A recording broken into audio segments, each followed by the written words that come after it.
Next paper is Reflections of Vedic Philosophy on Modern Dialectical Philosophy of Hegel and Marx. The paper will be presented by the Kandalur Shala President K. Narayanan Poti. He is a Vedic scholar for the last, if you take from 2002, 2003 onwards in Kerala, he did a very leading role in almost all the yagas. So in 2002, he was in Panyal Vedastram. He was the Upadeshtava. He's the chief Upadeshtava for the 2002 Panyal Vedastram. And if you, in 2003, Thrissur Somayagam, he's the state joint convener for the Thrissur Yoga Somayagam in 2003. And in 2006, Kodagara Kaimuk Somayagam, he has actually in Vaidika stage, he is the Upadeshtava. There also he was the chief advisor for that in 2006 Kodagara Somayagam. And when you come to Pannur Somayagam, he was the chief Upadeshtava in Pannur Somayagam in 2007. And he is also a Gramamukhan as in Aliva Somayagam, that is in 2008. There also he was the chief Upadeshtava, Vaidika Upadeshtava. And if you take in 2012, Kodagara Adiratram, actually he was the Niyukta Yaga Ubadhishan. He was the Ubadhishan for 2012 Kodagara Adiratram. And of course, he could not complete that process because of Ashaujam, but he was the chief for that. In 2014, Sugapuram Adiratram also, he has the Vaidika Upadeshtava for that. That way, in Kerala, from 2002 onwards, more than 7 to 8 yagams, whatever conducted, we are very proud that our Vedic scholar, Sri Vanivradan Narayanan Poti, is the Upadeshtava. That is, he is a very great Vedic scholar for all the Somayagams. And he now in Kerala, in Saswara Parayana, he has been teaching in more than 50 students in Kerala. Under him, so many students were there, so many of them already practiced that is Yajurveda Saswara Parayanam. He is conducting courses for that. He is teaching more than 50 students in Kerala. And that way in Kerala, in this Vedic world, he created a very good impulse. And he is also definitely his wish and will is the Kandalur Sabha or Kandalur Shala also. He has taken a lead role in that as he is president of our Kandalur Shala. I welcome with the most respect Sri Narayanan Poti to present his paper. Over to you, sir. Thank you, Subramaniam Moses. So time constraint, I will go very fast, only 20 minutes. Now already this time elapsed much for our session. So I will, let me forgive, I will go very fast. That is the only apology. Okay. The root of the European modern dialectical philosophy lies in the Greek dialectical philosophy of Heraclitus, who said that everything is constantly changing, that is coming into being and going out of being.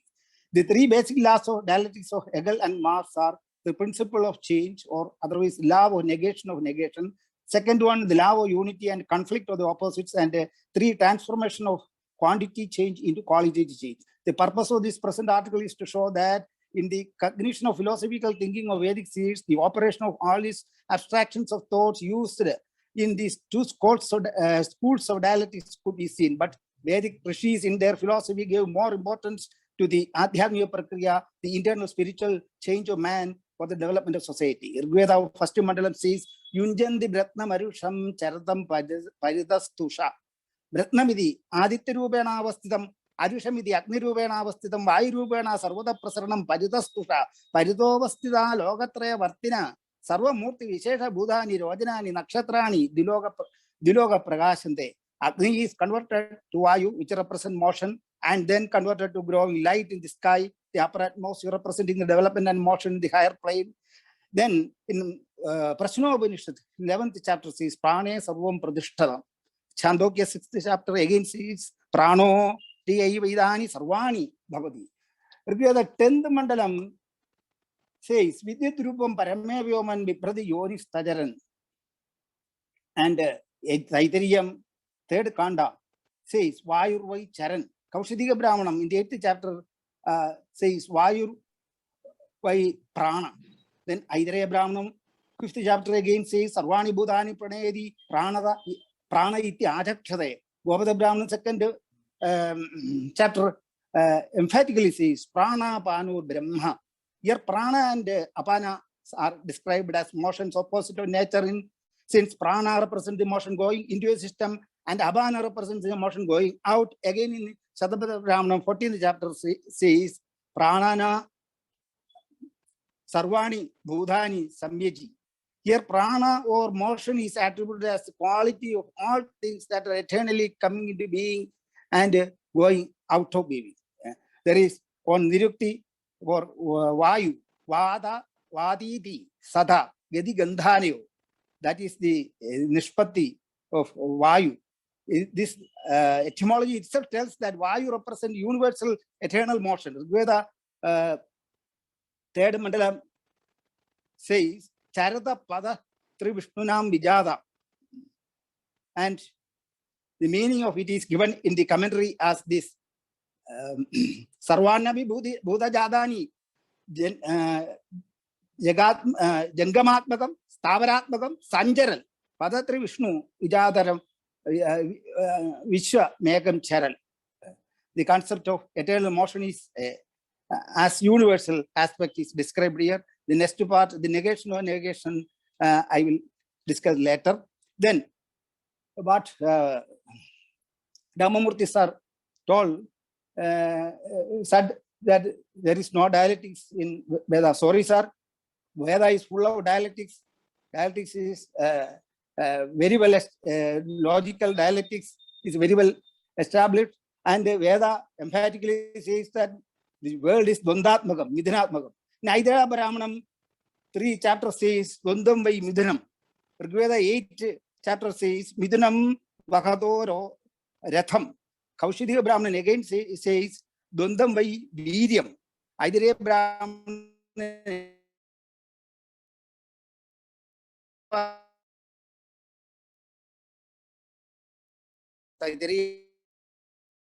is a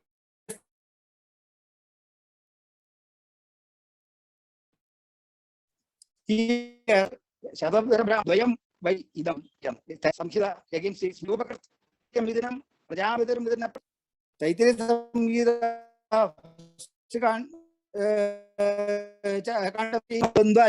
There are fundamental 12 categories which are dialectically opposite to each other. They are duals.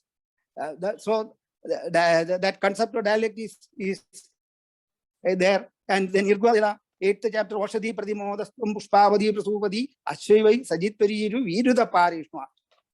Here you please kindly notice the word Viruda.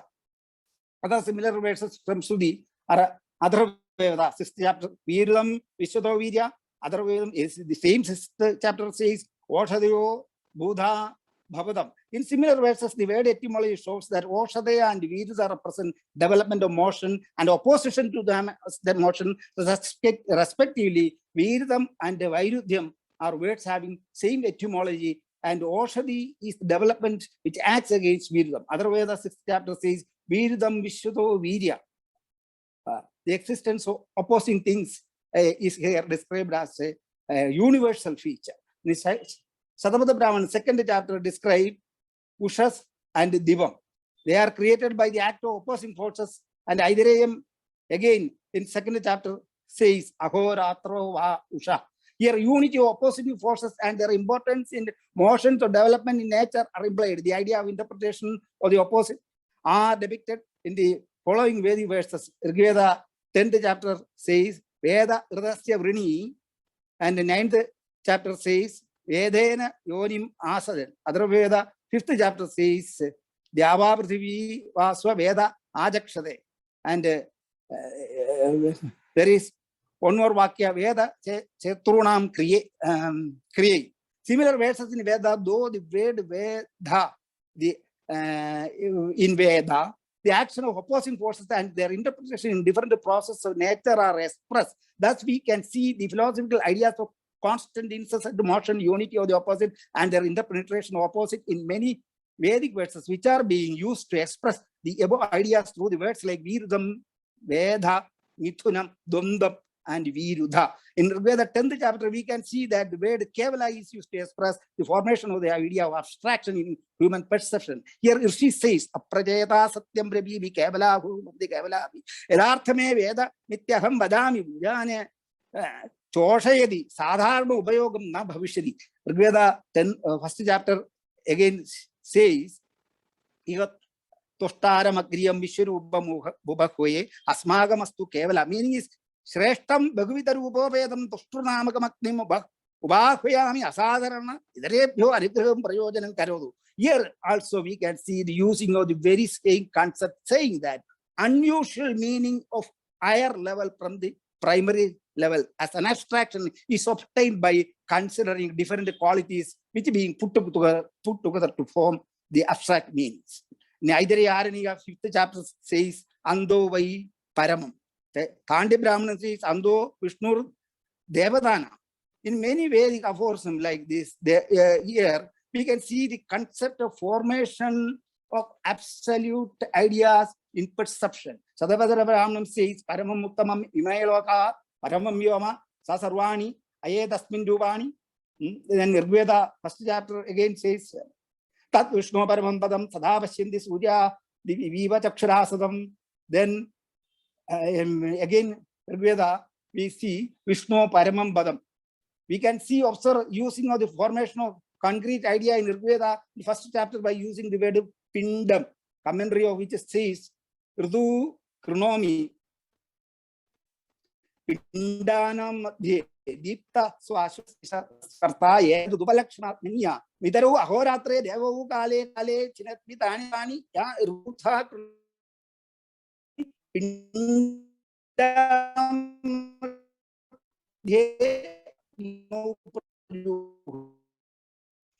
and Rigveda chapter we can in the commentary of the above mentioned parts, again we see the following words: Udutvam Jadavedatasam Saptava Hariri Rathe Chitram Devanamda Gadri Gamit Pindan Prayachadi Chakshur Evasmai Prayachadi Na Pindatrayam. Here the subject matter is the formation of abstract idea from the concrete. The famous aphorism Yatha Brahmande Tata Pindande also shows that importance of material and concrete aspects of philosophical thinking is there in Vedic thoughts. About the concrete concept in thinking process, Brihadaranya in 2nd chapter says, Deva Brahmano Rube Murtanja Amurtanja. The Brahma exists in Murtam and Amurtam, the concrete and abstract. These are the fundamental categories of human thinking. In the following verses, we can observe the using of the idea of relative concepts of formation together. 5th chapter says that the knowledge of different nature experienced by different rishis are different since their experience differ. And 6th chapter says relative nature of different ideas experienced or formulated by different persons who undergo through different situations or a similar one are depicted. Veda 10th Mandalam again says Dhargiyam sa anupashyeda pantham, which depicts that in the long run, in the path of getting knowledge, like the wheel of a chariot, in the path of chariots, Retha, the upper part of which getting downwards and again it regains the upper position. In the same way, the cyclic process repeats, but advances forward at different locations according to the position of the wheel and the distance elapsed. The idea that knowledge at different stages of its development and situation are different and relatives, that concept is here implied. Nirveda 2nd chapter says, Indra, the igniting force, which determines the nature of previous process operating and then ultimately negates the old process by saying, Sahavasa Asuram Desyum Na Desyum Nasanaya. The word Vajra is described as the power got by the new force, Indra, to defeat the old process. Here we see the description of the destruction of a previous process and creation of a new process. The word Ninhave is used to express the idea of negation in modern dialectical philosophy. Similar descriptions in Taittiriya Samhita 7th Kandam, we say Devanam Parama Annadyam Paramameva Annadyama Varundhe Ade Nignandi Mahani Mahiya Mahesh Dadadi Vishwadeva Rishaya. Here the word Nignandi is used to describe the process of negation and creation of the same on a higher plane. Similar idea which we can see in Atharvaveda 7th chapter and Atharvaveda 6th chapter also. The idea of transformation of qualitative change to quantitative change is expressed in the following verses. Rigveda 4th mandala says, Adaita Vaja Amradasya Bandam Ganandevanam Rubhava Suvasta. Sadhavadra Brahman 6th chapter says, Prajavadirva Amrita. Rigveda 8th mandala says, again, you Rubhavandam Vishnur Vajavanda. Vedam 1st chapter again says, Atrin Munjado Ganena. Ganena, the quantity. From quantity,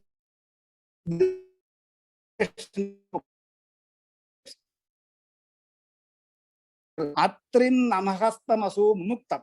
And Taittiriya, 3rd Kanda says, Gana Meva Vidarshan. About the quantity, Gana leads to the liberation, to a quality change. That is expressed in Veda. Niritakara Yaska beautifully explains Gano Gananal Gunanja. What is this quantity? It is Guno Gananal Gano Gananal Gunanja. Commentary says here that Sakikanya Deva Samyogal Gunaja, the Ganana Deva Asa Vivganyata, the Gunasti Guna Ida Ganamasteshana Sobase. That is the 10th mandala verse. Commentary here says Megani Garchada Udabinda Vaiva na Prita Maruta Dhanam Sinjandi na Astoshi Ida Purvadu Vanasmi. In the above quarter verse, we see allusions made out of the relation between words Ganam, Rubhuvam, Amrutam, Vaji, Teja, by which the process of new qualities emerging out of change in quantities alluded. Here we see the description of the production of liquid state of rain out of gaseous state, Marut, due to change in proportion of Gana. We can see again in the case of Marut, description of the development of Marut, the water particles through a quantitative change transforming to produce light energy, even Vidyut, which is a qualitative change. This is a description in Rigveda. The idea expressing the importance of practice of knowledge in society and in changing mental or spiritual nature of man in developing a nation can be seen in the following verses. Atharvaveda 19th chapter, 41st Sukta, Atharvaveda again 12th chapter, 56th Sukta, and in 13th Sukta of 7th chapter, and again 6th Sukta of Atharvaveda 5th chapters says that if practice of great ideas is devoid of commitment to knowledge and society, the very same knowledge degenerates and which will further lead to the degeneration of a nation. Nirukta says that Bhava Pradhanena Khyayadam Kriyavayi Pradhanam, where the philosophy emphatically says that the very existence of knowledge is based on practice and activity. The Dravya Siddhanta in Nirukta explains the formation of noun emphasizing the importance or dependence of human thinking to matter which is considered as primary. The concept of categories of thoughts, the idea of absolute and relative, concrete and abstract, and unity opposite to duals, and their interpretation and influence and social application knowledge to the history and social development and the mental health and the spiritual development of each citizens were included and poetically and symbolically described and expressed in the very thoughts of the rishis. So, in all aspects of describing the fundamental concepts of modern dialectical philosophy, as far as the fundamental methodologies are concerned, where the dialectical thoughts are superior and even compete with modern dialectics, but those dialectical thoughts, due to wrong interpretations of Veda, unfortunately, were discarded as a desideratum, only in quantity and voluminous nature. Due to the integration of the later development of different knowledge system, the modern dialectical philosophy appears outwardly as superior, but in its fundamental methodology, Vedic dialectical philosophy stands more superior or competes with its modern counterpart. In Panini Sutram, we see these sutras, three sutras in 6th chapter 2 and 7th 1. Here, about the grammatical rules, word formation, Panini says, Devada Dundeja, in which the formation of dual words are mentioned. The first sutra gives equal importance to the original swara of the two padas which form the dual words. The second sutra says that if there is no change in Purvapada, that may not be a dual. The third rule says that there occurs Adesha or when indicatory nature. The name is used as an indicatory nature. Paniniya so, though it appears in Paninium outwardly that sutras, because of it pertain to grammar, do not explain the meaning and rather concerned with the philological and formation, formation of words. But on a close look, it will be revealed that the interdependence of these compound words that constitute a dual is explained through a grammatical rules only to expose the meaning and nature of their interdependence of both of them.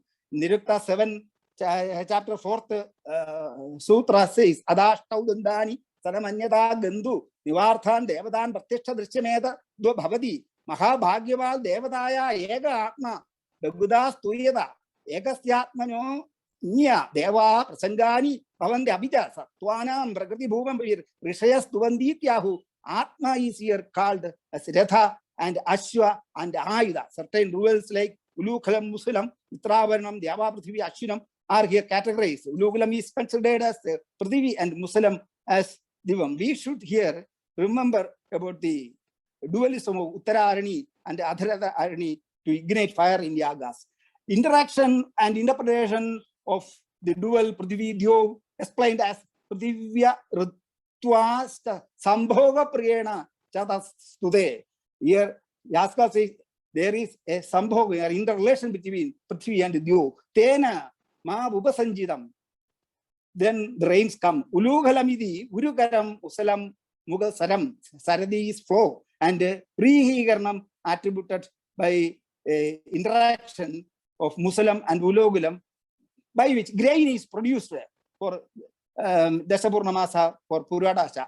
The teeny particles like which teeny ideas are produced in mind due to what? The interaction of opposite duals, Musalam and Ulukram.